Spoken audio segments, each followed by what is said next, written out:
Hey guys, this is Hell Hades. This is a Raid Shadow Legends video. Okay guys, I'm a little bit behind. I'm going to do my video around the new fusion, which is literally dropping right now. So Stock the Broken, already in game actually at this point.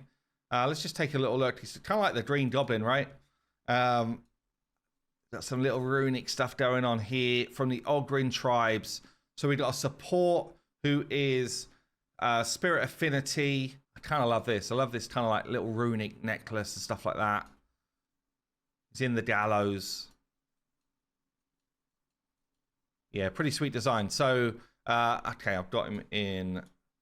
I've ripped him from here rather than from the index, which means his stats are all messed up. Just grab him from here. So, yeah, what we got? 103 base speed. Good base stats that you'd expect to see at this point. Yeah, let's check them out. So A1 double hitter. Each hit has got a chance of increasing the duration of all poison and burns. Books up to 50% chance. It's actually a really good A1. Each hit, so you could have, if you get lucky, a double rise. But that's pretty significant A1. A2 is a double hitter as well. Books will give us up to 100% chance. So first hit instantly activates poison and burns on all enemies and all continuous heals on all allies. Damn, that's actually a crazy good A2. You think about Theodore, you think about why Theodore's so impactful. It's mainly because of this activation mechanic that he has. That's why he's able to do a lot of the solo farming or the speed farming. Like he's in a bunch of really good teams, but the activation here is where the strength comes from. That's really interesting. The second hit books up to 100% chance of destroying target's max HP for each poison and burn. Just wondering here, and then you get a turn me to fill. This is a great skill, by the way. Really good skill. I'm just wondering if the blessings, which work around burns and stuff, will be based on him placing stuff or whether it's placed on the original person. Because that makes quite a big difference, actually, if he's done it be activating in arena. Let me just see here. Increases the damage inflicted by HP burns placed by this champion. So if someone else activates it, does that happen? That's what I'm not sure about. Like, I've got Gizmak here who puts out a burn. I've got him with Incinerate because it just does tons of damage, honestly. If I could get it up to like 6-star, is like a damage machine with his burns. Does that happen if someone else is doing it? I'm not sure. I'm going to need to check out with Saf. Because that would make him kind of busted in arena as well. Anyway, carry on. Really interesting kit so far, though. So we've got activation, we've got increased duration, and then we've got another AoE hit here. Books up to 100% chance of placing 2 poisons on all enemies. If the targets are under a burn, places 3 poisons and a weaken for 2 turns instead, and then places heals as well. I think this guy is going to be one of those in the crew, basically. This books to a 3-turn, this books to a 3-turn. I think he's going to be in the crew of people that can solo stuff, or at least duo with a burner. Like him and Artak together is going to be nuts because you've got the heals coming in, you've got poisons and burns to clear waves out pretty damn fast, you've got weaken then going out, him and a burner. Let's see what his passive is. The damage inflicted by poison and burns will ignore block damage and unkillable. That's make this quite interesting for arena as well. Whenever allies attack enemies with destroyed max HP, which he's doing. Is it this skill? Yeah. Increases the damage dealt by 10% as well. There are multiple champions. Yeah. Okay. And then we've got speed in all battles. Damn. That's a really good. It's a really good fusion. I'm not going to lie. That's a solid fusion for for PvE content in general. He doesn't place burns, and burns are the more endgame debuff. So he becomes like infinitely better if he's alongside a burner as well. Like that makes him way better. But in terms of some of the dungeon clearing that you need to do, like Ice Golem, like Dragon, if you're working your way through Doom Tower bosses and that type of stuff, this guy is really strong. Normal clan boss, really strong. I don't even know. I literally have not even checked out the brand new clan boss yet. I'm going to do a video on that soon. So I don't know if he's going to be strong in that. Not as great for Hydra because he's not bringing that. Like poison only works on a couple of the heads, but he does bring you a heal, and he still can activate burns if you've got a burner in your team, and if you like turn me to fill and stuff like that. So wouldn't be terrible for normal Hydra, for Hydra. Yeah, I think he's a solid all-rounder, and I do think there could be some interesting synergies for the arena as well if you get a high-level soul on him. And let's not forget, they generally do an event where you can pick up like a 5-star soul, 4 or 5-star, depends what they do, after. I'm trying to think who's got the poison one. Do I have anyone with that poison one on? Don't think so. So let's just grab that to show you that as well, because this is also pretty nutty if you get a high-level soul. Increases the damage received from poison by like 200% if you get 5-star.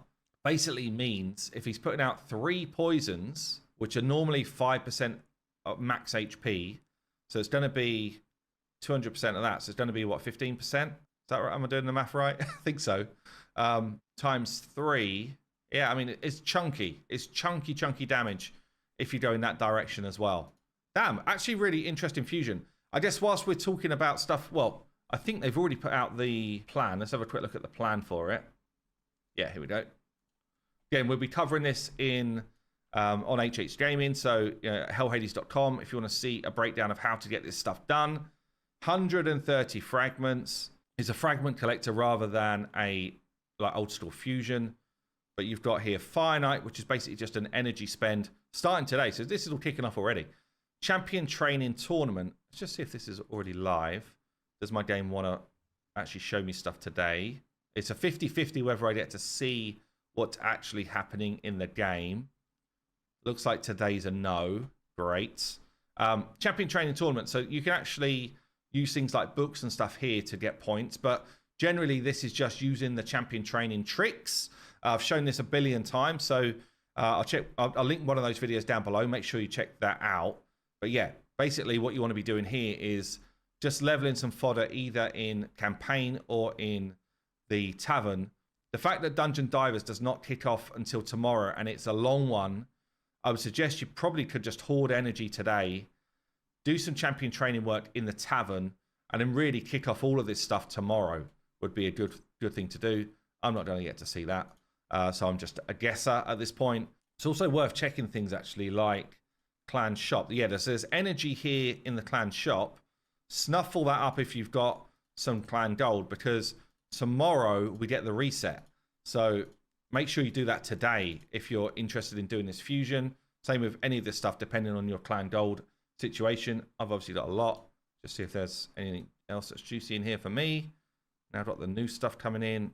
But yeah, probably tomorrow is where you want to start going hard on your energy spend, so you get the Dungeon Divers done at the same time. We've then got an artifact event, which is just a silver spend really. Spider tournament. Again, if you can dovetail that into the Dungeon Divers here to make that efficient, would be good. But that's relatively easy to do. The Champion Training Tournament, you can earn an extra 10 if you top a group. But there's only a couple of those available. So you'll know your resources more than me, but I wouldn't guarantee that this is sort of stuff's going to happen. But we do get 10 extra fragments across the whole thing. So you can kind of make your decision around where you want to try and miss out on fragments, I guess. Okay, so this interestingly here as well is Black Friday. Traditionally, in the past, anyone who's a spender, this is where we've seen the best packs for raid we've ever seen. Black Friday generally is like the best. So whether they do that again or not, I'm not sure, but this might help people that do want to spend or want a kind of bargain to spend on for stuff like the summoning events. We'll then go into one classic arena here. There's 2 in total. This is just, are you active? Are you actually doing your arena hits? For any level, that should be easy enough to do if you're active in the game. We get into our first summoning, which is a champion chase. So I wonder here, let me just see, 1, 2, 3, 4, 5, 6, 7. Yeah, over this weekend, you're going to get Skeletor if you log in daily with the new Skeletor themed event, which means that you're going to get a good chunk. I think it's 500 points here for a champion chase just for having Skeletor coming in. So that's interesting. Just bear that in mind. But yeah, champion chase might be the one to go all in on. And then you'll just need... So if you did that one, you would need 5 points from Summon Rush at the end. Generally, you want to save your sacreds and stuff for Summon Rush if you can. So we then got Ice Golem in the middle. That kind of goes into this other Dungeon Divers. But it's almost back-to-back Dungeon Divers, and they are tough to do. It is back-to-back-to-back, actually. 3 events. This is really where you want to be using your gems at this point to make sure you top up enough energy to get this done. Fighting level 20 dungeons is your most efficient area to get Dungeon Divers done.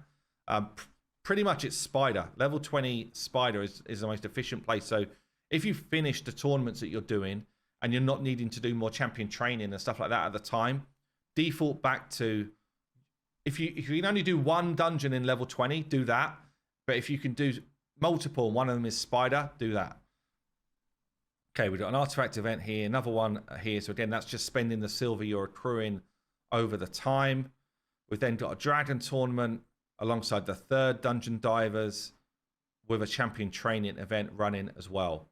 And then we end on the summon rush. So it is one of those, you know, you need to be active for 2 weeks to get this done. I do think he's going to be a good fusion for people. I will try and get to test him out on the test server. Probably get a video out tomorrow, I reckon, to actually show you in action. But I do think he's going to be really solid. I guess just to finish off this video, we've also got a Prism event just dropped. Prism Shard event. So this is not kind of going into anything too interesting in terms of like shard pulling events. So this is, you know, you can earn a freebie. In fact, let's just check out where they are. So if you're on Player in Play, you can come to the home screen here and then go into this little events button. And we should be able to see where the free ones are. I say free, you've still got to do the events. But okay, so the Champion Training Tournament is going to give you a Prism Shard drop. Normally they do another one as well. But I don't see one. Normally they do one for like Sand Devil. Can I scroll over? Oh, hold on a minute. What's this down here? That's Forge Pass. Black Friday pack. What's this? An awesome Black Friday deal is waiting for you. Oh, it's already there, is it? Okay. We'll see if that is actually awesome. Okay, so I'm not seeing one. I'm not seeing like an extra, but looks like you've got one for champion training to get you some freebies. Normally, maybe it's just not dropped in here yet, but normally they do it pretty well, honestly, in terms of getting it out early. So maybe there's only one. But yeah, in this group, I mean, I'm probably going to pick up a go at trying to get myself Volcanos because he's absolutely insane, honestly. But yeah, otherwise, you've got some decent legendaries in here like Kaimar, Duchess, still relevant champs. You've got Sakia, still relevant champ. Sakia paired with the new fusion could be pretty damn interesting. You've got a damage dealer in Candy, not bad. Helicaf, if you are a newer player, it's basically like, you know, a one-man ticket to Ultra Nightmare Clan Boss. It falls off a bit for late players unless you're using him for like live arena, which most people do not. So, but yeah, Kaimar really good right all the way through the game. Duchess really good as well. In terms of the epics here, I mean, I really like Achak, but I don't use him a ton. Like, he's got a very interesting kit with freezing and burning going off. We've got Allure in the mix, really, really strong. Strong damage dealer in Magnar, but probably, you know, just out power crept in this game. The rest of them, honestly, are kind of bad. They're not bad, but they're just okay. So it's not like, oh, great, I'm going to pick up a ton of, you know, best in slot epics. So it then does come down to, did you get lucky? Anyway, I think that's going to do it for this video. Have yourself a great week, and I will speak to you again very soon.